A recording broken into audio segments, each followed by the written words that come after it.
For thousands of years, humanity believed that the greatest weapon ever created was the sword. Kingdoms rose behind sharpened steel. Empires expanded through the thunder of cavalry and the discipline of marching armies. History remembers Alexander the Great, Julius Caesar, Genghis Khan, and Napoleon as masters of conquest because they commanded soldiers capable of reshaping the world. But what if history has been telling only half the story?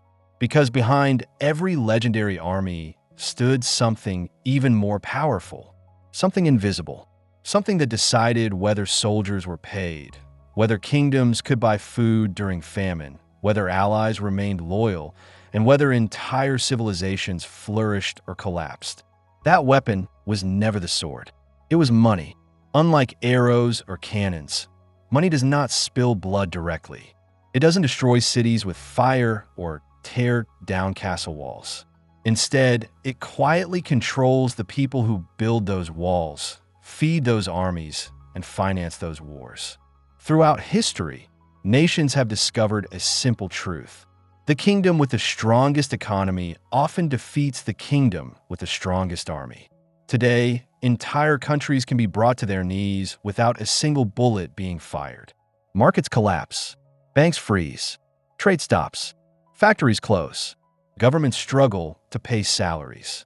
All because access to money has become one of the most powerful forms of warfare ever invented. But this extraordinary weapon did not begin inside a modern bank. It began over 26 centuries ago, beside a quiet river flowing through a forgotten kingdom. Long before coins existed, people survived through barter. Farmers exchanged grain for livestock. Blacksmiths traded tools for food. Potters swapped their clay vessels for clothing. It was a simple system, but it carried one enormous problem.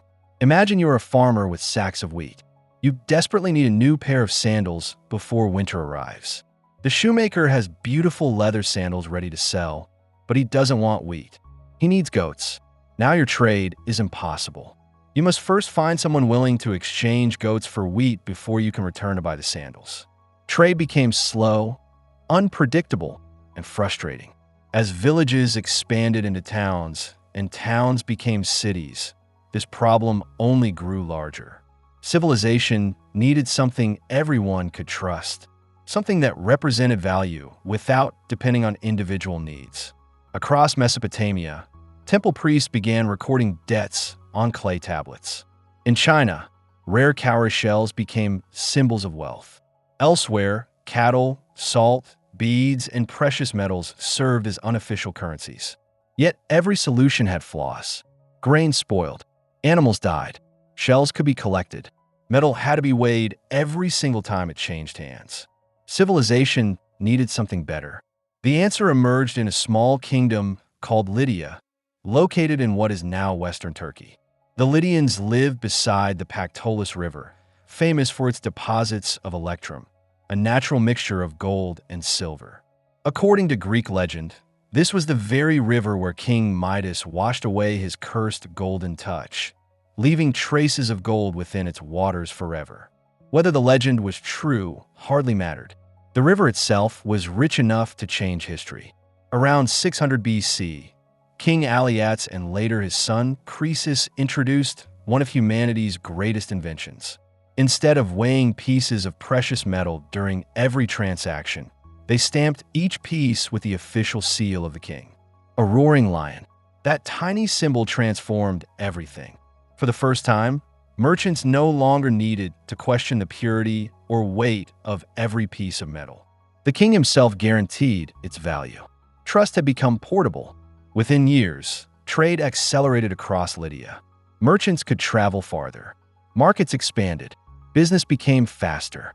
Money had become more than metal. It had become belief. King Croesus became so extraordinarily wealthy that even today, we still use the phrase rich as Croesus. But his greatest achievement was never his fortune. It was proving that trust itself could become a nation's greatest asset. Soon, neighboring Greek city-states adopted the same idea.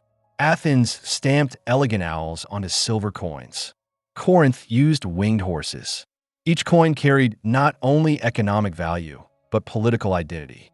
Every transaction reminded people who controlled the economy. Money had quietly become propaganda. Then came the Persian Empire. After conquering Lydia in 546 BC, the Persians didn't destroy the monetary system. They perfected it.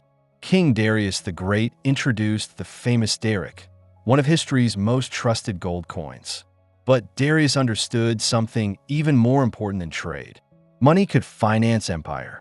To connect his enormous territories stretching from Egypt to India, Darius built the Royal Road, one of the greatest highways of the ancient world. Merchants traveled safely. Taxes flowed efficiently. Messages crossed the empire in days instead of weeks. Trade exploded. Gold poured into Persian treasuries from every direction. For the first time, an empire wasn't simply conquering land. It was creating an economic machine capable of funding endless expansion. Persia demonstrated that roads, commerce, taxation, and currency were just as important as soldiers. Without money, armies stopped marching. Without taxes, roads crumbled. Without trade, empires starved. The greatest military machine on earth depended entirely upon its financial system. A century later, another conqueror would learn this lesson perfectly. Alexander of Macedon. Most people imagine Alexander winning history's greatest battles through brilliance alone. But one of his smartest decisions happened after the battles were already over. Instead of simply occupying Persian cities, Alexander captured their treasuries. Gold, silver, taxes, stored wealth accumulated over generations. Those enormous fortunes immediately financed his next campaign. Each victory paid for the next victory. His conquest became self-funding. Alexander wasn't merely capturing territory. He was capturing the economic engine that powered future conquest. By the time he reached India, his empire stretched across 3 continents. Yet much of that expansion had been financed using Persian wealth. Money had become a powerful tool. After Alexander's empire fragmented, another civilization perfected this strategy better than anyone before it. Rome. The Roman Empire is remembered for disciplined legions, magnificent roads, and breathtaking engineering. Yet behind every Roman victory stood an equally disciplined financial system.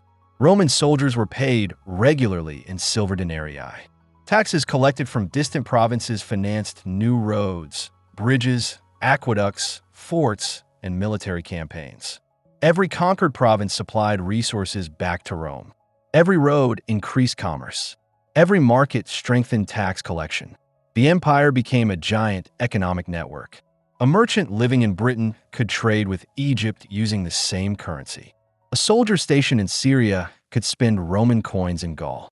The denarius united millions of people who spoke different languages and worshiped different gods.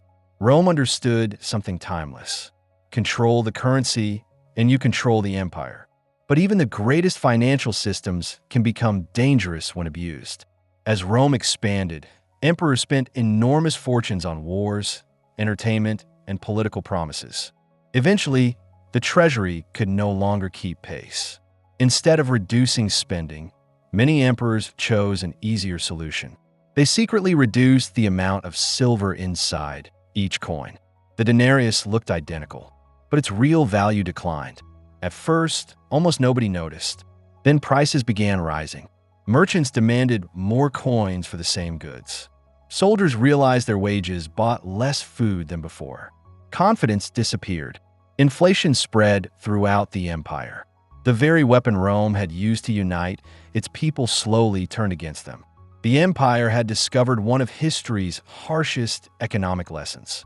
Money is powerful only as long as people trust it. The moment trust disappears, even the mightiest empire begins to crumble.